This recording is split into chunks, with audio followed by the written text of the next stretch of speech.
अनंत कोटी श्रीराम समर्थ. महाराजाधिराज योगी राजा वल्लभ सच्चिदानंद नामाचे त्रिकालाबाधित श्रेष्ठत्व. पालक शेगाव निवासी समर्थ सद्गुरु नाम हे सच्चिदानंद स्वरूप आहे. महाराज की जय. शुद्ध परमात्मा स्वरूपाच्या अगदी अगदी जवळ कोणी असेल तर ते फक्त नामच होय.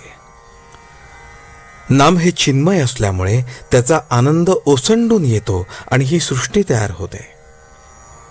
अनेक रूपे घडवणे, ती मोडणे आणि नवीन तयार करणे, पण आपण स्वतः मात्र मूळ स्वरूपाने राहणे, ही केवढी विलक्षण लीला आहे.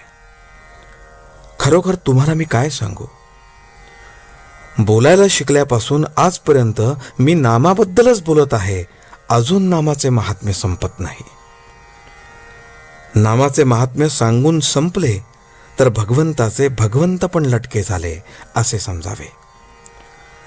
जो नामात मीपणाने नाहीसा झाला त्यालाच नामाच्या महात्म्याची कल्पना आली.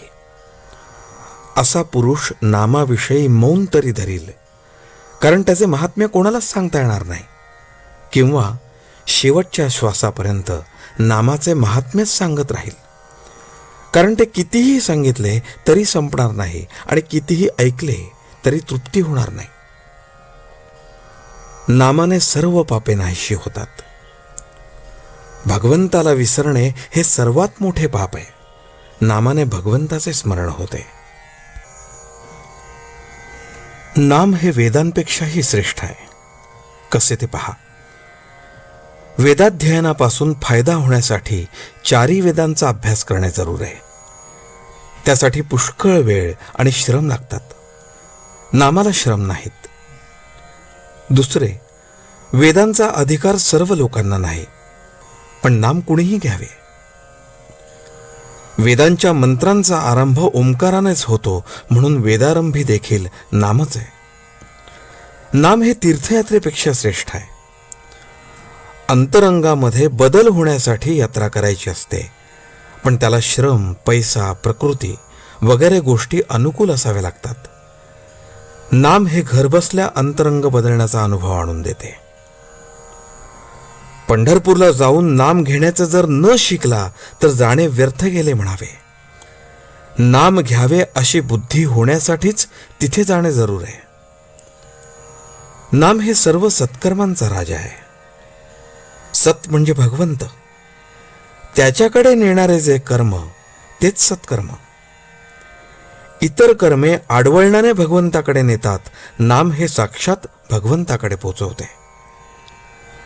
नामाने भवरोग नाहीसा होतो. भव म्हणजे विषय. विषयांची आसक्ती असणे हा सर्व रोगांचा पाया आहे. नाम घेतल्याने भगवंताकडे प्रेम लागते आणि इतर ठिकाणची आसक्ती सुटते. नामाने सर्व दुःखे नाहीशी होतात, कारण या दुःखांचे मूळ विषयांच्या आसक्तीमध्ये आहे, आणि नामाने ती आपोआप सुटते, म्हणून दुःख नाहीसे होते. शिवाय भगवंत हा आनंदरूप असल्याने त्याला नामाने घट्ट धरला की दुःख त्या ठिकाणी कसे राहू शकेल.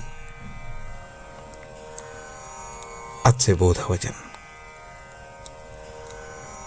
प्रत्येक मनुष्याने भगवंताचे नाम घ्यावे, त्याचे ध्यान करावे, त्याच्या स्मरणात राहावे आणि आपल्या जन्माचे सार्थक करून घ्यावे. जानकी जीवन स्मरण. जय जय राम.